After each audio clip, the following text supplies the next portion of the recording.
is more linking into what I'm saying, that there's an agenda going on, a conspiracy that is real, and the man got nothing from what I believe. And you know what they do? They come out with a story the next week that's a made-up lie about, oh, he made $78 million selling underwear. Come on, dude. Like, you feel me? Like, nobody makes $7-8 million selling underwear when they just got caught doing a federal crime, stealing ideas from a company, and got sued for $17 million and can't even pay that back. Does that kind of make sense? There's a lot of holes in everything I see with these corporate figures, and that's what I think. It's all on paper. You know, they have money, but it's all on paper. You can't spend it because it's not really there. Okay. Can you go in on that? Because that's big that you said that. I like that you agree with me in some form. Can you explain that to me, though? I'm trying to understand what you mean. Well, when you make a deal with somebody, it's all paper money. Okay. Not $1 exchanges hands physically. It's all according to the banks, and it's all according to the lawyers, and that's all you really need. You know, a lot of these guys are cash poor because they really have nothing other than their investments. And I don't have to tell you because you've had your hands in a lot of different things. You know, it takes time for investment to pay off. So sometimes, yeah, depending on what it is, right? Does, and sometimes it doesn't. That's really interesting. Yeah, I mean, just go back and watch the movie The Producers. Okay, it's an old Mel Brooks movie with Zero Mostel and Gene Wilder, and what they're doing is they're selling percentages of a show.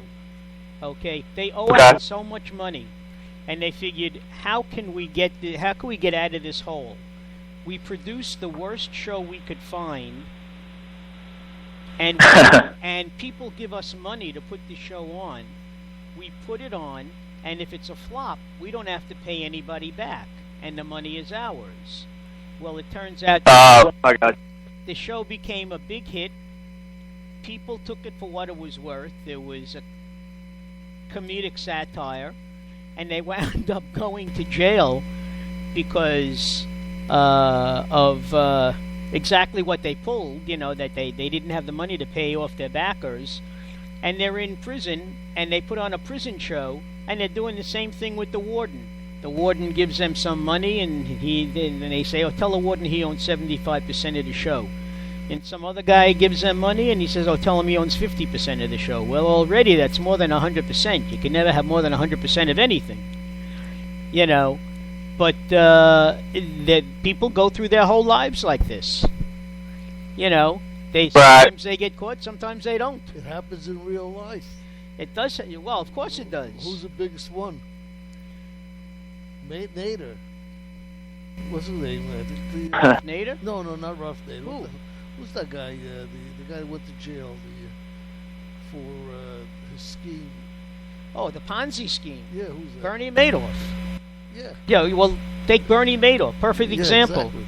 Bernie Madoff, at the beginning, was very legit. Okay? At the very, very beginning. People were getting an amazing return every time they invested money in him. And he didn't always take investors. It went in spurts, and you had to have a certain amount of money to invest.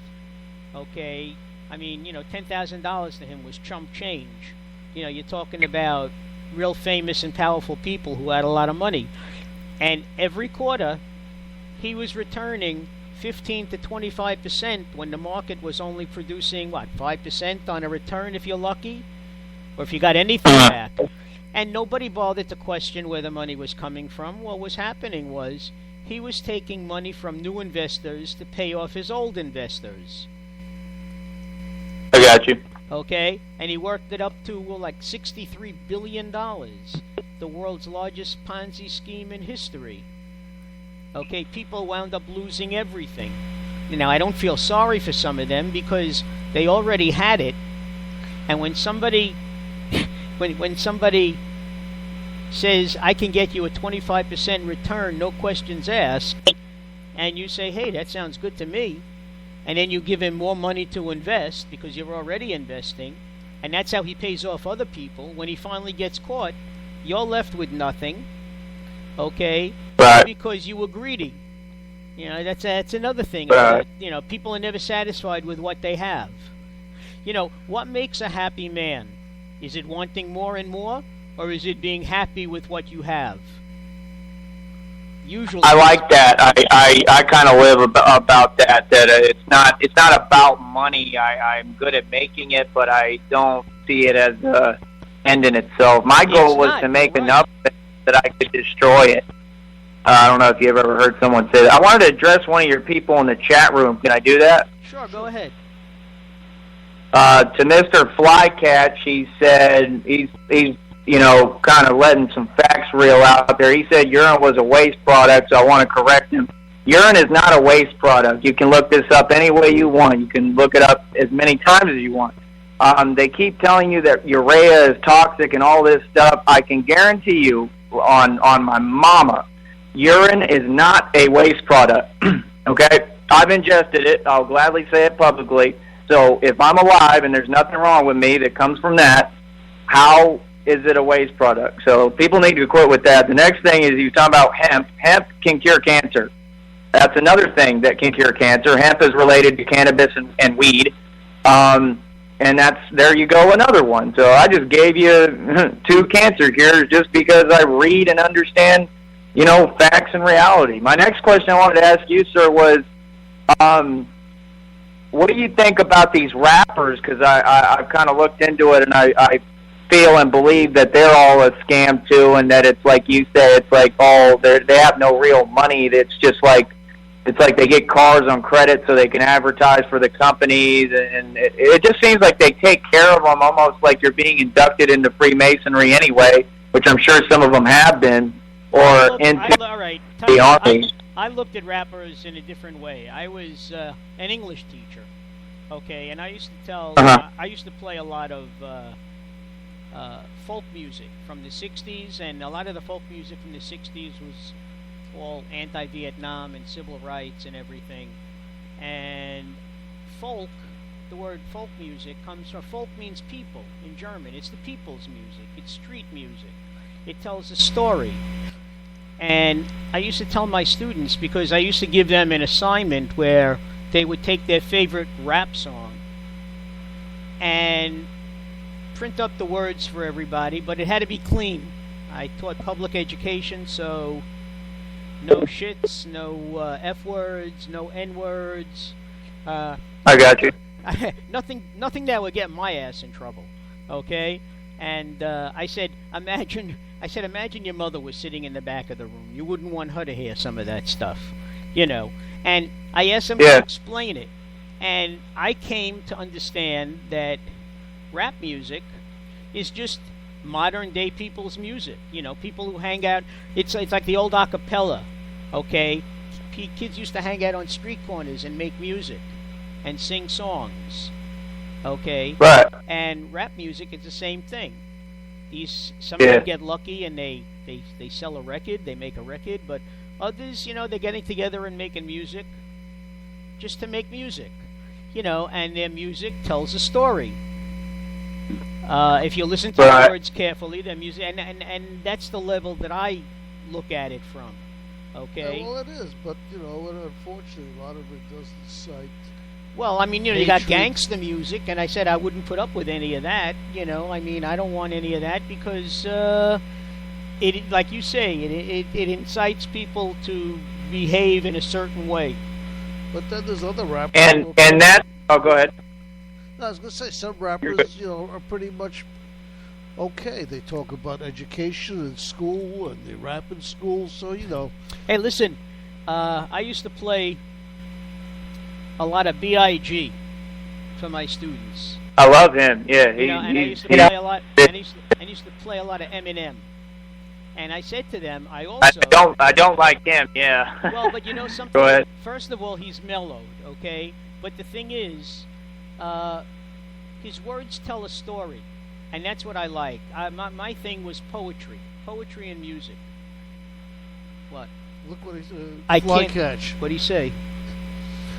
Rap is nothing more than Oh yeah, Black Cat's going off in that chat room. Yeah. White man's poetry? Well, it certainly wouldn't be white man's; it would be black man's poetry. But either way, it's poetry. I had something I wanted to say about that too that I'm going to be going over on my shows too, and I want to say something about that. The black race likes to claim that they created it, and I don't want to sit there and argue that right now, but they do a lot of jacking from my people because I have real Western like cowboy murdering people history from my family, and they jack like real. Listen, is there anything you don't have? They have a rapper. No offense. Pretty much. No. Yeah, I mean we got everything. Yeah. Well, actually, we don't have a professional athlete, which is what my dad wanted me to be. Well, that's what he used to tell me. Yeah. Well, you could have said something else. You could have said, "Hey, I'm from Texas. Everything is bigger in Texas. We got everything here." Right. No, but there's a rapper right now named Gilly the Kid, and I love him to death. He's a lot realer than your average rapper. Shout out to Gilly, but and, he says he's the king of Philly, which he is more so than the rest of them. But Gilly the Kid is Billy the Kid. Like a lot of these rappers, they'll be taking white names of the white Western legends who are my people. Like that comes from my blood. So. Mm-hmm. I just wanted to check them a little bit on that and make sure, because they always had that argument about, well, we created rap and hip-hop. I don't know about that yet. I'm going to have to look into that. That's fine if you did. I could believe it because your Elvis Presley stole black music. Your Eminem stole black music. What I'm trying to do is not steal black music. I'm creating stuff that's coming from my head. I can do more than just rap and do it. I have an ear for music. All my songs I make in like 5 minutes. And I'm interjecting real knowledge and education into rap music. And I could be labeled as gangster rap, which is why I told you earlier I don't like labels, because then it makes someone like you not want to hear me when you probably really like my music. Does that kind of make sense? Well, I give everybody a first and second chance. So, I mean... Mine's too versatile. You would like something. You'd have, you know what I mean? That's the thing is most artists, they do like one sound. I do anything. Like, I could create anything for you. Does that kind of make sense? Every song has a different feel. Yeah, totally. That does make sense. That does make sense. But before we have to leave, very slowly, because like I said, I'm not as quick as I used to be. What's your show? What time are you on? Because I'd like to give you a listen. I'm actually probably going to go on air right now unless I see some other exciting exchange on Blog Talk in a minute. But it is blogtalkradio.com/Project Mayhem. That's PROJTMAYHEM. It's a term comes from the movie Fight Club, which I just feel I represent very well because I've been, fighting my whole life and kind of believe, like we were talking about earlier, in the ideal of being against materialism. I'm good at making money.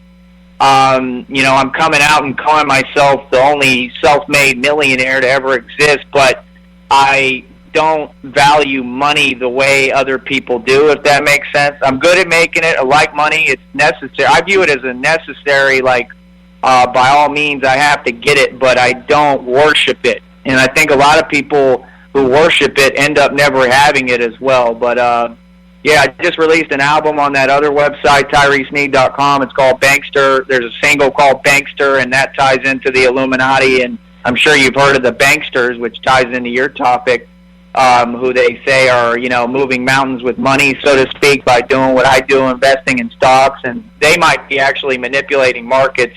I don't need to do that. I'm good at it. I know it's based off intuition and consumer habits, but yeah, you should check out that album, man. You'd probably really like it. I just created it, just released it. Okay, so it's Tyrese, TYREESE. No, yeah, let me spell it. TYR. Yeah. Go ahead. I was going to tell you, why don't I give you our email address? You could just email to us. It's easy. Yeah, I mean, whatever y'all want to do. I think he just wanted me to spell it so they can hear, but it's TYREE